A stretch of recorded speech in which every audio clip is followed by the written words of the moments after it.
কি কিন্তু মানে কি শুরু করছো? তো তুমি এরকম কিন্তু কিন্তু করতেছো কেন? তুমি রাজি না? না ঠিক আছে যাও। না না আমি কোথায় বললাম আমি রাজি না? অবশ্যই রাজি। আমি বুঝতে পারছি তুমি রাজি না। না না আমি রাজি। তুমি রাজি না? না না আমি অবশ্যই রাজি। আমি তোমাকে আসলেই পছন্দ করি। আমি চাই আমাদের বিয়েটা হোক, কেন নয়? তুমি ভাইকে কল দাও, এখন কোনো সমস্যা নেই। কি সুন্দর না?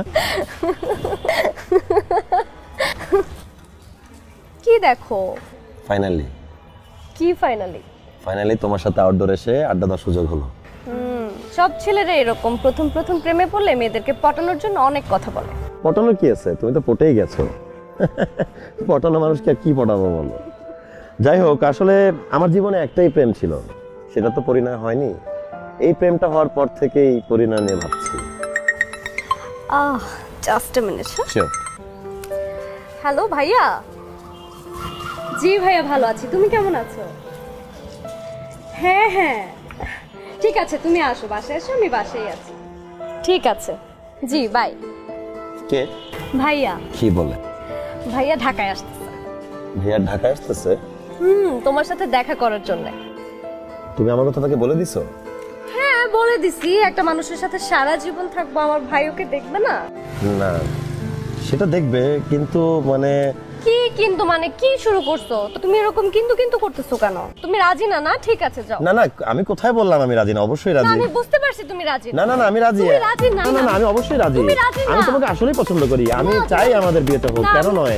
তুমি ভাইকে কল দাও, এখন কোনো সমস্যা নেই। আমার কথা বলো, আমার সামনেই কথা বলো। আমি বলবো যে রাজি ভাই, আমি আসছি, আমি নিজেই কথা বলবো। আমি রাজি। আমি রাজি, তুমি ভুল বুঝতেছো। না না আমার ফেস দেখে বোঝা উপায় নাই। আমার ফেস মানে আমি রাজি। দেখো আমার চোখের দিকে একটা বার তাকিয়ে দেখো। আমি রাজি। আমি রাজি।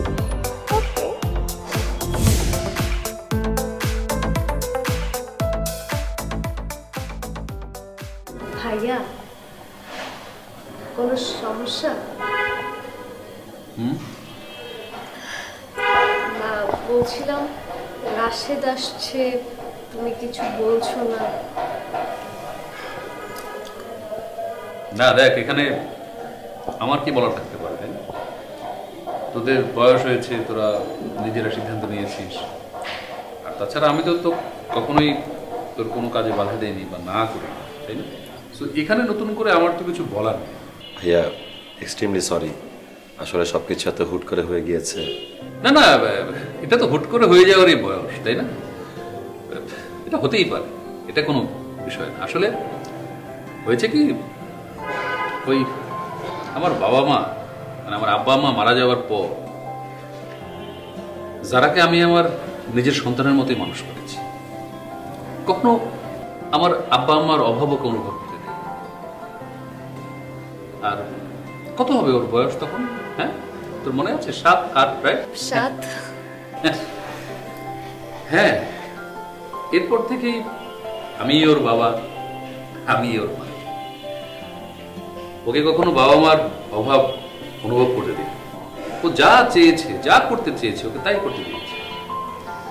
ভাইয়া আমি দেশে পড়াশোনা করবো না, বিদেশে চলে যেতে চাই, আবার বিদেশ থেকে আবার দেশে আসতে চেয়েছে। আর আমার কোনো সমস্যা নেই, ও যখন যা চেয়েছে, যা করতে চেয়েছে, আমি কোনোদিনই বাধা দিই। এই যে দেখো আজকে তোমাকে পছন্দ করেছে, আমি খুশি হয়েছি জানো। আর এখানে যারা যখন তোমাকে পছন্দ করেছে সেখানে তো আমার কোনো আপত্তি থাকার কথাই নেই। ভাইয়া থ্যাংক ইউ। আমি বলেছিলাম না যে আমার ভাইয়া অনেক ভালো।